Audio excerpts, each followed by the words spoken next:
تو دین جو ہے یہ اتنی آسان چیز نہیں ہے، اس پر بڑی قربانیاں ہیں، بڑی قربانیاں لوگوں نے دی ہے۔ روایت کے مطابق جیسے فرمایا کہ رسول اللہ صلی اللہ علیہ وآلہ کی روایت میں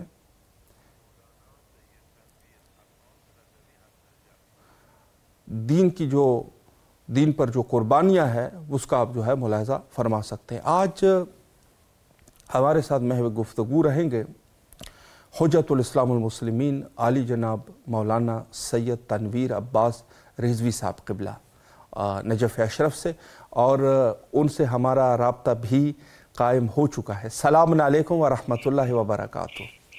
وعلیکم السلام ورحمۃ اللہ وبرکاتہ۔ قبلہ کیسے مزاج ہے آپ کے؟ خیر عافیت سے انشاءاللہ؟ الحمدللہ، اللہ آپ کو سلامت رکھے۔ نہایت ہی تہ دل سے آپ کے شکر گزار ہے بندہ حقیر اور امام حسین علیہ السلام میڈیا گروپ کہ ایک دفعہ پھر آپ نے ہمیں یہ خدمت کا موقع فراہم فرمایا نہایت مصروفیات کے باوجود۔ شکریہ۔ اللہ رب العزت آپ سب کے خدمات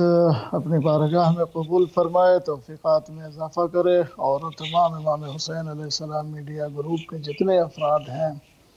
ہر ایک کی کاوش، ہر ایک کی محنت اور اطاعت خصوصاً اس ماہ رمضان میں قبول فرمائے۔ پروردگار الہی عالم، آمین۔ بڑا کام ہے، بڑی خدمت ہے، آپ لوگ انجام دیتے ہیں۔ الہی آمین۔ مولا امام مہدی علیہ السلام ہم سب کی اور آپ سب کی مدد فرمائیں۔ الہی آمین، الہی آمین۔ قبلہ اگر آپ اجازت فرمائے تو سوالات کا سلسلہ بھی میں شروع کروں اس عنوان سے کہ وقت بھی ہمارے پاس ہے، تقریباً 14-15 منٹ کا وقت ہے۔ سوال میں اس عنوان سے کرنا چاہوں گا، در حقیقت ہم جو گفتگو کر رہے ہیں مرجع علی جہان تشیع حضرت آیت اللہ العظمیٰ سید صادق حسینی شیرازی دامت برکاتہ کے اس خطاب کے پس منظر ہے، اور آپ کے ساتھ پہلی بھی گفتگو رہی تو انہوں نے اصل اس خطاب کا مقصد جو ہے وہ احساسی بیداری کو زندہ کرنا ہے خواتین کے درمیان۔ تو حضرت خدیجہ الکبریٰ سلام اللہ علیہا کی شخصیت جو کہ ایک بے مثال شخصیت ہے، تو خود حضرت خدیجہ سلام اللہ علیہا کی جو شخصیت ہے اگر اس کو ملاحظہ کیا جائے تو خواتین جو ہے وہ دین کے لیے آج کل جو ہے وہ کیا کام کر سکتی ہے اس جدید دور میں، اس عنوان سے اگر کچھ وضاحت فرمائیں۔ اعوذ باللہ من الشیطان اللعین الرجیم، بسم اللہ الرحمن الرحیم، الحمد للہ رب العالمین، الصلاة والسلام علی اشرف الانبیاء ابی القاسم محمد، اللہم صلی علی محمد وآل محمد وآلہ الطیبین الطاہرین المعصومین۔ جی قبلہ، جیسا کہ آپ نے ابھی بیان کیا، اور خصوصاً اس عظیم ہستی، اس عظیم شخصیت آیت اللہ العظمیٰ صادق حسین شیرازی صاحب کا جو بیان تھا، جی، اس بیان کے پس منظر، اس بیان کے تناظر میں خواتین کا کردار اور حضرت خدیجہ سلام اللہ علیہا کی شخصیت کے زندگی اور ان کی حیات طیبہ کے تناظر میں دیکھا جائے تو بہت سارے پہلو ہیں۔ خود حضرت خدیجہ کی جو زندگانی ہے، جو ان کی حیات طیبہ ہے، ان کی جو خدمات ہیں، ان کے ہر پہلو پر اگر نظر کیا جائے اور اس سے درس لیا جائے، خصوصاً آج کے معاشرے میں جو خواتین ہیں اہل بیت کی چاہنے والی، جو پیروکار ہیں آل محمد و آل محمد علیہ السلام کی، تو حضرت خدیجہ سے بہت سارے امور میں درس لے سکتی ہیں۔ سب سے پہلا امر یہ ہے کہ حضرت خدیجہ خود مالدار تھے، بلکہ ان کو ملکۃ العرب کہا جاتا ہے، اور سیدۃ نساء القریش جو ہے اس وقت وہ قریش میں جو ہے وہ خواتین کی سردار بھی تھی، یعنی ان کا یہ عہدہ تھا۔ ایک عظیم شخصیت تھی، کوئی معمولی شخصیت جناب خدیجہ نہیں تھی۔ اس کے باوجود بھی حضرت خدیجہ نے حضرت ختم مرتبت صلی اللہ علیہ وآلہ وسلم کا انتخاب کیا، اور وہ انتخاب زواج کے لیے جو حضرت خدیجہ نے کیا تو اس کا معیار کیا قرار دیا حضرت خدیجہ نے؟ اس کا معیار قرار دیا حضرت ختمی مرتبہ میں انہوں نے دینداری دیکھی، پرہیزگار دیکھی، امانت داری دیکھی، پڑوسیوں کا خیال کرتے ہیں یہ دیکھا، صداقت دیکھی، اور ان کا اللہ سے لگاؤ دیکھا۔ یہ تمام چیزیں دیکھی حضرت خدیجہ نے، اور حضرت خدیجہ کو یہ تمام اوصاف حمیدہ اور کمال حمیدہ نبی اکرم صلی اللہ علیہ وآلہ وسلم نے جب نظر آئے اور اسے پسند فرمایا، اور آپ نے حضرت ختمی مرتبہ سے ازدواج کیا۔ یعنی مقصد یہ ہے کہنے کا کہ حضرت خدیجہ نے جو سب سے پہلی منزل میں، جو کہ ایک عظیم اور شریف خاتون تھی، جو پہلی منزل میں انہوں نے جو اپنے ازدواج کے لیے، جو ایک زندگی کا بڑا ہی اہم فیصلہ ہوتا ہے، زندگی کا ایک اہم بہت بڑا اہم جو ہے زندگی کا ایک قدم ہوتا ہے، اس میں جس چیز کو معیار بنایا حضرت خدیجہ نے اپنی زندگی کو گزارنے کے لیے، وہ معیار انہوں نے اپنے شوہر میں دینداری دیکھی، اپنے شوہر میں ایمانداری کو تلاش کیا۔ نہ یہ کہ اپنے شوہر میں انہوں نے ایسے شخص سے شادی کرنے کا انہوں نے قصد نہیں کیا کہ جو دنیاوی اعتبار سے، مال و دولت کے اعتبار سے جو کیا ہو دنیا میں، اس کے پاس خزانہ ہو، مال و دولت ہو۔ تو یہ سب سے پہلا نقطہ یہ ہے کہ خود حضرت خدیجہ کے بارے کے حضرت خدیجہ نے جو شوہر کا انتخاب کیا ہے، وہ شوہر کا انتخاب اس دینداری کے بنا پر اختیار کیا۔ لہذا آج کے زمانے میں بھی خواتین کو یہ چاہیے کہ وہ جب اگر اس مرحلے تک پہنچیں کہ جو زندگی کا ان کا ایک مرحلہ ازدواجی زندگی کا شروع ہونے والا ہو، تو وہ اپنے شوہر میں انہی چیزوں کو تلاش کریں۔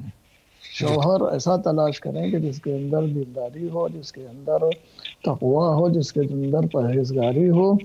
جو حضرت خدیجہ نے تلاش کیا تھا۔ نہ یہ کہ آج کی جیسا کہ ہمارا معاشرہ بن چکا ہے، ہمارا ماحول بن چکا ہے کہ ہم خصوصاً چاہے وہ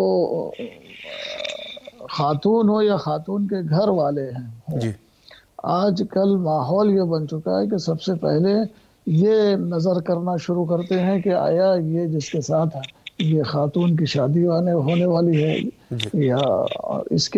کا جو ہے وہ بیک گراؤنڈ کیا ہے، اس کے پاس دولت کیا ہے، اس کے پاس مال کتنا ہے، اس کے پاس اس کی شہرت کیا ہے۔ یعنی دنیاوی اعتبار سے ہر اطراف و جوانب پر نظر کرتے ہیں، لیکن جو مذہبی اعتبار سے دیندار کے لحاظ سے وہ جو ہے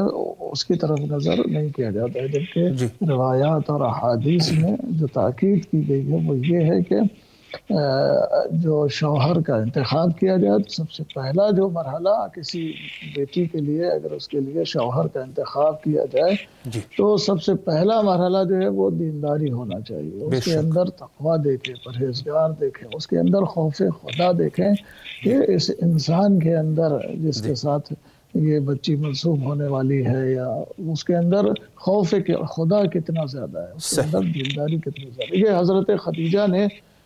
ہمیں درس دیا ہے۔ اور حضرت خدیجہ ہوتا یہ ہے نا کہ آج ہمارے معاشرے میں اگر خاتون تھوڑا سا بھی اچھے خاندان کی ہے، اچھے گھر کی ہے، تھوڑا سا پیسہ ہے،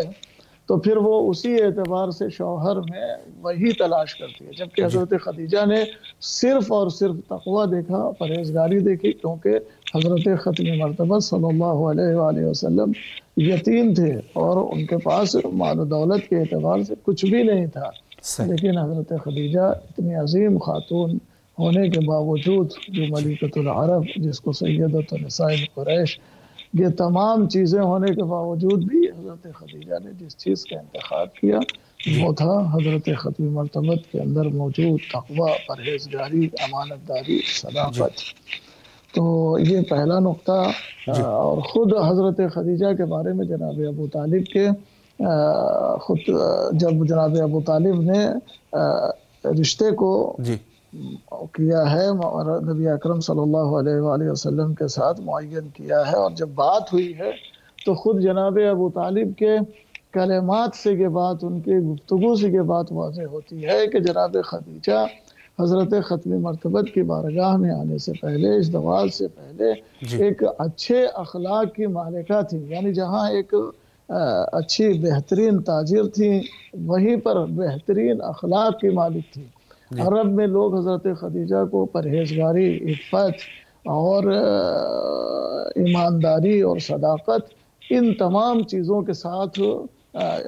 معاشرے میں پہچانا جایا جاتا تھا. اور یہی وجہ ہے کہ حضرت خدیجہ جو اتنی عظیم شرف اور اتنے عظیم کمالات کی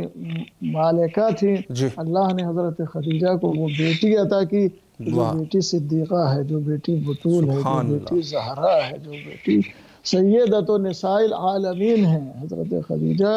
کے صفا اور ان کے پرہیزگاری اور تقوی اور ان کے اعلیٰ شرف کے اعتبار، اور صرف یہ سلسلہ حضرت خدیجہ کا جناب زہرا تک نہیں رکا، بلکہ یہ سلسلہ آگے بڑھا اور خدیجہ کی ہی، حضرت خدیجہ کی ہی نسل سے جو آگے آنے والے ائمہ طاہرین ہیں کہ جن کے ذریعے سے قیامت تک ہدایت کا سلسلہ قائم رہنا ہے، جس میں حضرت امام مہدی عجل اللہ تعالی فرجہ الشریف جو کہ حضرت خدیجہ کے فرزند ہیں، جو آج بھی پردے غیب میں ہیں اور پردے غیب میں رہ کر دین مبین کی حفاظت فرما رہے ہیں اور شیعان حیدر کرار کی مدد فرما رہے ہیں. اور ان کے وجود سے یہ کائنات باقی ہے، ان کے وجود سے، جس کے وجود سے یہ کائنات فیضیاب ہو رہی ہے. یہ ذات جس کا وجود کائنات کے وجود کا سبب ہے، یہ کوئی اور نہیں ہے، یہ حضرت خدیجہ کا ہی فرزند ہے، حضرت خدیجہ کا ہی فرزند ہے. اور اللہ نے حضرت خدیجہ کو یہ عظیم شخصیتیں اور یہ شرف اس لیے عطا کیا کہ خود حضرت خدیجہ جو ہے وہ باشرف تھی، با کمال تھی.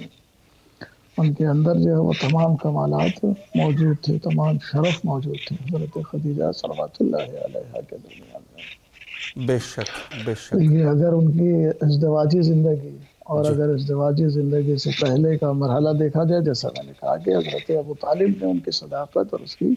ان کی گواہی دی ہے. اور ازدواجی زندگی کے بعد اگر حضرت خدیجہ کو دیکھا جائے تو جس حالت میں، جس ماحول میں، جس فضا میں حضرت خدیجہ نے حضرت ختم مرتبت صلی اللہ علیہ وآلہ وسلم کا ساتھ نبھایا ہے، یہ ایک بہت بڑا درس ہے. حضرت خدیجہ کی حالات زندگی سے بہت بڑا درس ہے دنیا کی تمام خواتین کے لیے جو اہل بیت کی چاہنے والی ہیں، جو حضرت ختم مرتبت کا کلمہ پڑھتی ہیں، جو لا الہ الا اللہ کے ساتھ محمد الرسول اللہ کہتی ہیں. ان کے لیے حضرت خدیجہ کی ذات کی طرف سے یہ بہت بڑا پیغام ہے کہ اختیار کرو اچھا شوہر، اس کے بعد جب شوہر وہ اسی معیار کے ساتھ اختیار کرو کہ جو معیار قرآن نے بتایا ہے، جو اہل بیت نے بتایا ہے، تو اب اس کا زندگی میں ساتھ دو، چاہے اس کے ساتھ کتنی بھی مشکلیں ہوں، کتنی بھی مصیبتیں ہوں، چاہے کسی قسم کی پریشانیاں ہوں، اس کے ساتھ اس کا ساتھ نبھاؤ.